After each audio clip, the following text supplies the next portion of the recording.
Look how good that picture is. And that one, that's amazing. That is how you create unique pictures. That is the meta of version 8. Version 8 has been out for a while now, and after generating thousands of images, I think I know how to find success faster. It's tricky because there's no exact right answer, but I know which direction to look. The current Midjourney meta taps into these three things, and when you use them all together, oh baby. To start, the best strategy is going to sound super simple. Add as much detail as you can to your prompt. Like I said, that might sound silly, but it's true. You need to think of these details as visual anchors. Let me show you what to add. Up front, one of the first things in your prompt should be the style that you're hoping to see. How do you want your images to look? I'm talking about like art style or medium here. If you want something realistic, maybe you want the medium of photography. A Vogue portrait photo shoot of Robert Pattinson. Super simple start, right? Pick a style, add it somewhere near the front of your prompt. Then you're going to tie that style into whatever you want to show up. This is going to be your subject and setting. Don't be afraid to flip those two around. You can start with the setting if you want. That will change the results. Here's a Vogue portrait photo shoot of Walter White in the back of a dirty RV camper versus a photo shoot of a dirty RV camper with Walter White in the back. If you're not happy with your results or you pictured something different, try swapping the subject and your setting. And hey, I actually have a new course to announce. If you want to learn how to create cool coloring books like this, I've broken down everything you need to know in 29 efficient and fast lessons. It will barely take you an hour to finish this course, and you're going to learn everything I did to create these books, including how to create consistent coloring pages like you see here. And because the landing page is barely set up, for the next couple of weeks, you can have 15% off if you use this code here. FTP15 at the checkout, 15% off as an early access special thanks to you for your support. Another detail that makes a big difference is the idea of distance. Vogue portrait photo shoot of a dirty RV camper with Walter White in the back. There is a mega city far in the distant back left of the frame. And if you look closely, we do see something back here. There are two things that I want you to learn from that. You can ask for pretty specific things, and you can prompt way more naturally. Okay, let's move away from Heisenberg for now. Let me show you another detail that contributes to better images: the camera. Instead of a selfie of a group of teenagers in the early 90s, you could add some camera control, like a low-angle fisheye lens selfie of a group of teenagers. And look at those results. Aren't those so cool? You know, that low angle is always fun, but you could also try a drone or an aerial shot. So you're covering the behavior of the camera in your prompt, but another detail you can add is the behavior of your subject, maybe the pose that they're in. Low angle fisheye lens of teenagers, the teenagers have their hands pointing out at the camera. When you're including behavior in your prompt, you're moving away from those static AI images. Like, look at that picture. That's so cool. Maybe the fingers are a little weird, but you know what? I think that's not bad. Or even something like this, a Vogue candid photo shoot of Robert Pattinson side profile portrait. A portrait is the camera angle I want, and side profile is the pose of the subject. You could even specify that he is looking to the right of the frame. I don't know if your directional controls are going to work every time, but these are the type of details that you can consider adding. All of these details build up the meta, and there are two more that you should be triggering in your prompt.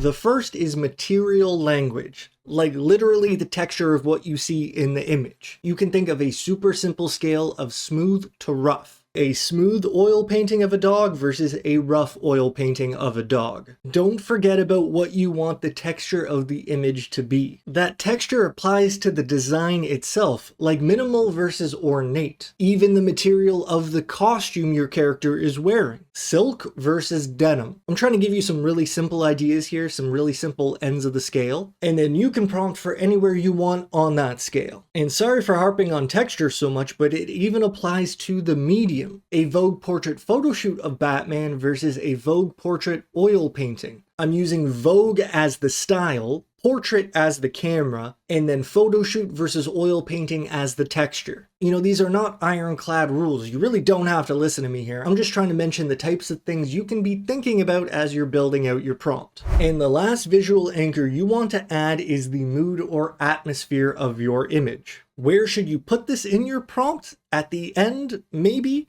Just remember that if Midjourney isn't listening to some of your words, try putting those words closer to the front of the prompt. Because what you say first is inherently more important, especially the longer your prompt grows. Like here, I added that he is happy to the end of the prompt, and it didn't really work.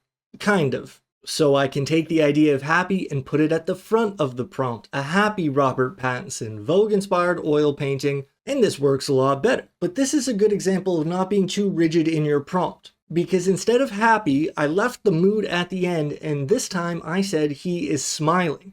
And that worked a lot better. Like, he is happy down here, no smile. He is smiling, smile. So you can rearrange your prompt or find different ways of describing the look you're going for. I hope that makes sense. Either way, dictate the detail of your prompt by adding these 6 visual anchors: style, distance, camera, behavior, material, and mood. And I apologize if you think I should have mentioned this earlier, but I think you should build out your prompt as much as you can and then use the describe feature. Right now, you can click on your image and drag it below the prompt box, or you can right-click on an image and you'll see describe right here. Clicking on that will let Midjourney write 4 prompts for you based on that picture. Now, the results of these will probably be pretty similar to what you generated, but you can learn a lot of cool words from these prompts. Different ways of approaching your goal. Like, I ran this picture through the describe feature, and I used Vogue as like a trigger word for all of this. But what does Vogue portrait really mean? Well, look at what the describe feature did. Which way would you rather prompt? I think it's okay for you to use these more powerful words as shortcuts, but you should be using the describe feature so you can become aware of just what your words actually mean. A black and white photograph featuring a smiling Robert Pattinson. His head and upper body are visible, with his face turned slightly to the right. His dark hair is wet and styled in a messy manner, with water droplets on his skin. He has stubble on his face and is wearing a dark, heavy coat with a large collar. His teeth are visible as he smiles. The background is a simple, blurred light tone. All of that to describe this picture. Isn't that fascinating? You don't need all of these words. You could say a happy Robert Pattinson Vogue-inspired portrait photo shoot, but somewhere between the minimal and the maximum are these visual anchors here. I'm telling you to aim for somewhere in the middle. Honestly, the details of your prompt are going to do a lot of the heavy lifting, but when you combine those details with parameters, you're going to find a lot more success. And the parameters I'm talking about are style, raw, chaos, stylize, and the EXP parameter. And I promise that I don't think any of these parameters is more important than the rest. What I'm really trying to say is that you want a combo. So the first thing I would try in every prompt is running that prompt through style raw. You can type -- raw right at the end. Or of course find raw in your settings here. Already you can start to see a difference. Then when it comes to stylize, you have 2 options. You can either decrease it a little or increase it a little. Not a lot, just a little. I think 200's the max. Honestly, I like to stick to around 185. After all of my testing, that's my sweet spot, but you can do whatever you want. I think your other realistic option is to lower the stylize a little bit. Maybe anywhere between like 50 and 80. And that becomes more important when you're writing longer prompts and you're noticing that Midjourney isn't listening to you. Like if I ask for something silly like an origami watercolor oil painting of Margot Robbie, I think lowering the stylize value a little bit is going to help you out. But you also have to throw some chaos into your prompt. Now, by default, Midjourney version 8 is better at providing variety. However, we can always increase that a little bit. I'd say anywhere from like 6 to 13 maybe. Here it is with 6. 9 is probably my favorite value. And then we have 13 here. You can go higher for sure, but you really don't know what you're getting yourself into. And the last parameter you want to add to your prompt is EXP. I'm pretty sure this just stands for experimental. It cannot be found in your settings. You actually have to type it in your prompt. And again, you don't want to go too high with this. Maybe 15 being the limit, somewhere between 8 and 15. That's just my best guess after experimenting a lot. Pretty cool, right? So once you start combining a lot of details with these parameters, you're going to be tapping into the best possible images. Maybe something like that or like that. But there's one other big part of the meta, and that is references, okay? And that literally just means style reference as well as mood boards. Like, look at this picture. Super simple prompt, no details added, but check out my parameters as well as mood board, this mono chic mood board. Isn't that incredible? The Robert Pattinson shoot. Look how good that picture is. And that one, that's amazing, okay? All of these pictures are amazing. Margot Robbie is featured in a black and white close-up shot with her gaze fixed on the viewer. Her light-colored hair is windswept, framing her face. She wears an intricate beaded high-collared garment. Delicate stud earrings adorn her ears. The background is softly blurred, indistinct shapes of land and sky with a series of circular elements vertically aligned on the right. That is how you create unique pictures. That is the meta of version 8. You could honestly take this picture and just use it as a style reference. A Vogue photo shoot of a dog. You could double up on that reference with the mood board.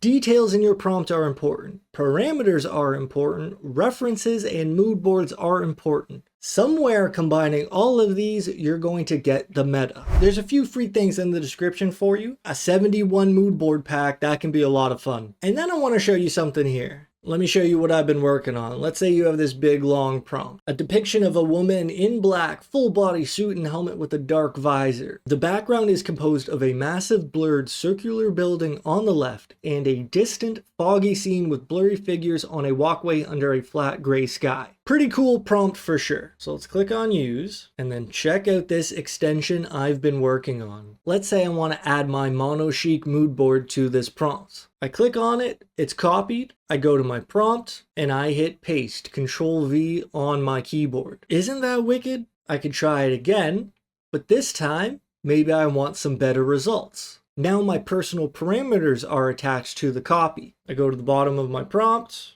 just wicked. Maybe we want to see it in a disposable camera. Look at that, so cool. How about sun-washed? I told you, this is the meta. And isn't this extension so cool? There's even a section for your favorited codes. I hope I can make this available to everyone soon. There are a few hoops I have to jump through first, unfortunately, but I hope you're as excited about that as I am. I think that's amazing. It is amazing. I've been using it. It's awesome. Instead of having to go to the mood board page, every time you want to try something new, they'll be lined up here for you in the extension. Sorry for saving that till the end. I hope this video wasn't too long. Right there, all of those things make up the most successful strategy for prompting in Midjourney version 8. GPT also came out with a recent update, and there are so many fun things you can do with it. If you want to see it for yourself, you can check out this video here. I hope you're doing well. Take care. And I'll see you next time. Peace.